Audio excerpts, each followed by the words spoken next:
कोकणातील प्रत्येक घडामोडींचे लाईव्ह अपडेट पाहण्यासाठी आताच कोकण कटा न्यूजच्या सर्व सोशल मीडियाच्या प्लॅटफॉर्मला लाईक, फॉलो आणि सबस्क्राईब करा।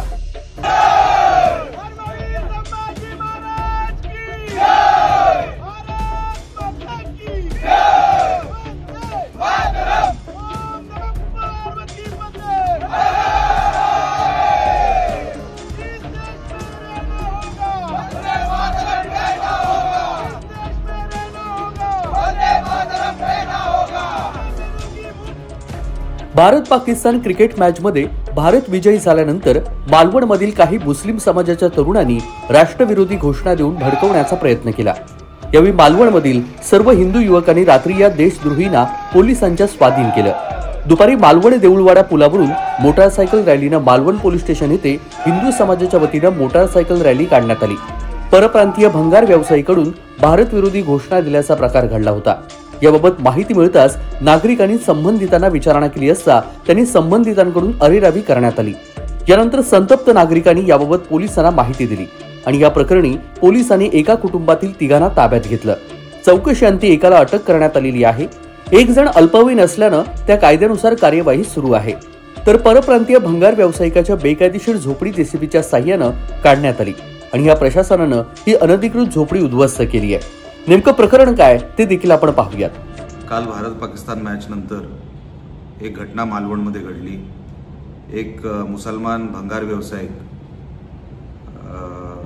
हा भारत विरोधी घोषणा देताना नागरिकांनी पकडलं, त्याला चोपलं आणि मग पोलिसांच्या हातात दिलं। मी आपल्याला ही घटना का सांगतो त्याबद्दल त्या जिथे जिथे आपण आहोत, काही लोकप्रतिनिधी आहेत, जागरूक नागरिक आहेत, त्यांनी ह्या गोष्टीची माहिती ठेवावी म्हणून आपल्याला हे मी सांगतोय की ही अशा व्यक्ती ह्या आपल्या आजूबाजूला असतात पण आपल्याला कळत नाही त्यांचा खरा रंग काय, तो त्यांचा हेतू काय, हे आपल्याला अशा काही घटना होईपर्यंत कळत नसतात। म्हणून आपल्याला काही गोष्टी सांगणं गरजेचं आहे की आपण जागरूक राहावं आणि अशी लोक जर आपल्या आजूबाजूला असतील तर त्याबद्दल प्रशासनाला कळवावं, जेणेकरून काही जर मोठं काही होणार असेल, यांच्या डोक्यात काही मोठी घटना घडवायची असेल तर ते आपल्याला थांबवता येईल। एक म्हणजे हा सांगतोय की हा यूपीचा आहे पण यूपीचा ॲड्रेस देत नाही, तर आपल्याला माहीत नाही की तो यूपीचाच आहे।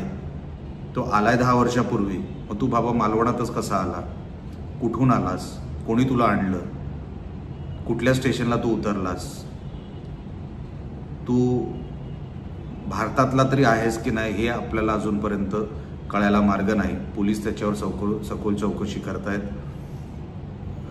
ही एक नेक्सस आहे। काही भंगार व्यावसायिक झाले, काही ट्रान्सपोर्टमध्ये ड्रायव्हर झाले किंवा मेकॅनिक झाले, काही भाजी विक्रेते झाले आणि ह्यांनी आपापली लाईन ही अशी फिक्स करून ठेवली आहे म्हणजे या सगळ्या व्यवसायामध्ये त्यांना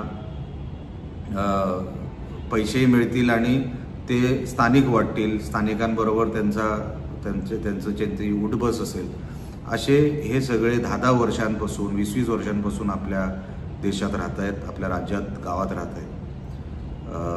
त्यांच्याकडे ज्या गाड्या आहेत एकही गाडी रजिस्टर्ड नाही, एक 2 व्हीलर आहे रजिस्टर्ड नाही, एक जो पिकअप ट्रक आहे तोही रजिस्टर्ड नाही, कुठल्या तरी नंबर प्लेटवर गाड्या चालवतात आणि हा त्यांचा व्यवहार आहे। त्याच्यानंतर सर्वात भयानक गोष्ट म्हणजे काय, हे आधार कार्ड जे बनवलं ते कोणाच्या तरी मदतीने फेक आधार कार्ड बनवलं। आता फेक आधार कार्ड बनवण्यासाठी जो ॲड्रेस दिला तो सगळा चुकीचा आहे। कोणी तुला हे आधार कार्ड बनवण्यासाठी मदत केली ते पण अजूनपर्यंत तो सांगत नाही आहे किंवा आता चौकशीमध्ये बाहेर पडेलच। मी काय पोलिसांच्या चौकशीचा भाग नाही, पण मला जे काही गोष्टी कानावर आल्या तेच मी तुमच्यासमोर ठेवू शकतो, कारण काय अतिशय भयानक आहेत। आपल्याला या सगळ्या गोष्टी कळल्या पाहिजे, नागरिक म्हणून आपल्याला या सगळ्या गोष्टी कळल्या पाहिजे।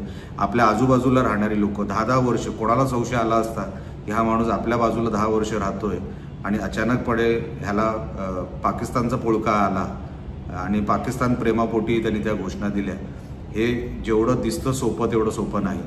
म्हणून ह्या सगळ्या गोष्टी आपल्या आजूबाजूला कोण आहेत, ते ज्या घरात राहत होते एका हिंदूनीच ॲग्रीमेंट करून त्याला भाडे तत्वावर त्याला ती जागा राहण्यासाठी दिली होती. हे 3 भाऊ, हे मुसलमान जे आहेत हे 3 भाऊ आहेत. कुठून आले, काय आले, 10 वर्ष 12 वर्षापूर्वी आले. अरे पण बाबा तू मालवणात कसा आला, ह्याचं काय उत्तर अजूनपर्यंत सापडत नाहीये. ते येईल चौकशीमध्ये काही ना काहीतरी बाहेर. पण 3 भावंड आहेत. तुम्हाला आधार कार्ड कोणी दिले, कुठल्या ॲड्रेसच्या जीवावर मिळाले, कुठल्या डॉक्युमेंटच्या जीवावर तुम्ही राहताय, कुठल्या डॉक्युमेंटच्या जीवावर तुम्ही व्यवसाय करताय, ह्याच्या खोलात जाऊन मी SP साहेबांना विनंती केली आहे. सभागृहात तर मी हा विषय काढणारच आहे, पण आपल्याला ह्या सगळ्या गोष्टी कळल्या पाहिजे नागरिक म्हणून आपल्यासमोर मी ठेवत आहे. ह्याचं पुढे काय होतं. आज एक स्ट्रक्चर आम्ही पाडलं, त्यांची जिथे ते सगळं करायचे ते आम्ही सगळं उद्ध्वस्त केलं. 24 तासाच्या आत मला कळलं, 24 तासाच्या आत मी ते प्रशासनाशी बोललो. प्रशासनाने त्याच्यावरती चोख कारवाई केली, पाडून टाकलं, उद्ध्वस्त केलं.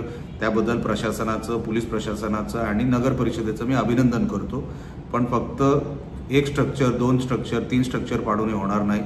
आपल्याला हे नेक्सस तोडावं लागेल आणि त्याच्यासाठी लोकप्रतिनिधी, पोलीस, नागरिक हे सगळे एकत्र मिळून आपल्याला ह्यांचं हे रॅकेट उद्ध्वस्त केलं पाहिजे. यासाठीच मी मालवणमध्ये राष्ट्रविरोधी घोषणा देणाऱ्या एकाला अटक करण्यात आली आहे. भारत विरुद्ध पाकिस्तान सामन्यानंतर या घोषणा देण्यात आल्या होत्या. अटक केलेली व्यक्ती ही परप्रांतीय भंगार व्यावसायिक असल्याची माहिती आहे. त्यांनी देशविरोधात घोषणा दिल्यानंतर नागरिकांनी त्याला जाब विचारल्यानंतर तो अरेरावी करत होता. त्यानंतर स्थानिकांनी याबाबतची माहिती पोलिसांना दिली आणि त्यानंतर पोलिसांनी एकाच कुटुंबातील 3घांची ताब्यात घेऊन चौकशी केली. ताब्यातील 1 जण अल्पवयीन असल्यामुळे त्याबाबतची कार्यवाही सुरू आहे. आणि याबाबत आमदार निलेश राणे यांनी नगरपालिकेला याबाबतचं पत्र दिलं आणि सोबतच प्रशासनाला देखील यावरती तात्काळ कारवाई करण्यास सांगितली. मॅच चालू होती, त्या मॅच संपत असताना काही इथल्या आपल्या मालवणमधील काही शहरांमधील मुसलमान यांनी हरतोय बघितल्यानंतर बांगलादेश आणि पाकिस्तानच्या बाजूने घोषणाबाजी केली आणि आपल्या भारताला शिवीगाळ केली. म्हणजे आज आपण म्हणत होतो की हे मुंबईमध्ये मुंबऱ्याला म्हणा, इकडे म्हणा, कुर्ले इकडे चालतं, पण आज आमच्या मालवणमध्ये शांतप्रिय असलेल्या मालवणमध्ये सुद्धा ही प्रवृत्ती या ठिकाणी आजकाल दिसून आली. त्या संदर्भात यापूर्वीच तिथले आमदार आमचे होते निलेशजी राणे, पालकमंत्री नितेशजी राणे असतील, यांनी पोलीस स्टेशनशी संपर्क करून अनधिकृत जे बांधकाम आहे ते हटवण्याचं सांगितलेलं होतं. त्याला निवेदनं पण दिलेली होती. आमचे सर्व हिंदू बांधव ही घोषणा देत आपल्या देशाच्या विरोधात, आपल्या मायभूमीच्या विरोधात जे घोषणा देत होते त्या लोकांना ज्यांना विचारायला आल्यानंतर सुद्धा उद्धट भाषा आणि अरेरावकी या मुसलमान लोकांनी केली. आणि त्यामुळे आज जी घटना घडलेली, आज सगळे हिंदू एकत्र झालेले आहेत आणि आज सर्व हिंदूंनी आम्ही अशा देशद्रोही, म्हणजे भारतामध्ये जे सर्व धर्म समभाव आहे, पण जो आपल्या देशाला मानत नाही, आपल्या मातृभूमीला मानत नाही आणि आपल्यावरती जो सातत्याने हल्ला करतो, आपला जो दुश्मन आहे, या दुश्मनाची सलोखा करून या ठिकाणी ही जात या ठिकाणी निपजलेली आहे. त्यामुळे या जातीला मुळापासून उद्ध्वस्त करण्यासाठी आम्ही सर्वच हिंदू बांधव आम्ही एकत्र झालेले आहोत. ही आज फक्त आम्ही एक कृती केली आहे. या ठिकाणी मालवण शहरामध्ये जे आज आम्ही हे जे त्याचं घर जे आहे ते उद्ध्वस्त केलेलं आहे. परंतु यावेळी मी सांगू इच्छितो की सर्व हिंदू बांधवांच्या वतीने आमचे पालकमंत्री असतील, नितेशजी, आमचे आमदार निलेशजी राणे असतील, आमचे खासदार राणेसाहेब असतील किंवा आमच्या महायुतीची सगळीच मंडळी असेल, या मालवणमध्ये जे जे मुसलमान आज या ठिकाणी भंगार किंवा अन्य या ठिकाणी येऊन बस्तान बांधून या ठिकाणी राहत आहेत, यांनी स्वतः म्हणून जर या 8 दिवसात खाली नाही केले तर प्रत्येक ही मोहीम घेऊन आम्ही सगळी यांचे भंगाराची जे अड्डे आहेत ते उद्ध्वस्त करणार, इथे यांना थारा देणार नाही. आणि यापुढे अशा देशद्रोही मुसलमानांना आम्ही कुठल्याही ठिकाणी सिंधुदुर्गामध्ये, मालवणात नव्हे तर सिंधुदुर्गामध्ये याला आम्ही थारा देणार नाही. कारण यापूर्वी धारापमध्ये ही एक घटना घडलेली होती. ती घटना अजून थंड नाही, अजून त्याला थोडे दिवसच गेले. असं असताना सुद्धा या लोकांनी एवढी हिंमत केली. म्हणजे हे पाकिस्तानचे, बांगलादेशचे हे गुप्त शत्रू आमच्यामध्ये वावरतायत आणि आम्हाला, आमच्या हिंदूंना किंवा आमच्या देशाला यांच्यापासून धोका आहे. त्यामुळे हे ओळखून आम्ही यांना मुळापासून उद्ध्वस्त करणार असं आमचं. आणि प्रशासनानं या भंगार व्यावसायिकाचं घर आणि पूर्ण दुकान उद्ध्वस्त केलेलं आहे. मात्र या संपूर्ण घटनेमध्ये मालवणमधील मुस्लिम समाजाने देखील या घटनेचा निषेध केलेला आहे. कोकण कट्टा न्यूज, मालवण, सिंधुदुर्ग.